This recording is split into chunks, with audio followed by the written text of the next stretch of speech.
So guys, for the first step, you're going to head over to search and type in CMD, then you're going to run it as administrator. And then click on yes. And then once you run this, you're going to type in disk part and click on enter. And then once this comes up, you're going to type in list space disk and click on enter again. And now it's going to be showing you all the disks that you have. I've only got one disk, so that's why only one disk appears right here. They labeled it as disk 0. So you want to select the disk that you're having a problem with. You're going to know which one is which by the size.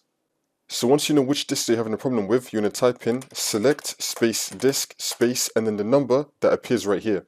Again, you're going to know which disk is which by the size of the disk. Since I've only got one disk, I'm going to type in select space disk space 0 and then click on enter. You want to select your correct disk, put the number. And then once you've selected our disk, now we're going to type in clean and click on enter. Just ignore this error on my screen, but in your case it should be working. And now you're going to type in create space partition space primary, click on enter. And now you're going to type in active, click on enter again. Ignore this error on my screen. Now you're going to type in format space fs equals ntfs space quick, click on enter again. Again, ignore this error on my screen, but in your case, everything that I just showed you right now should now fix your problem.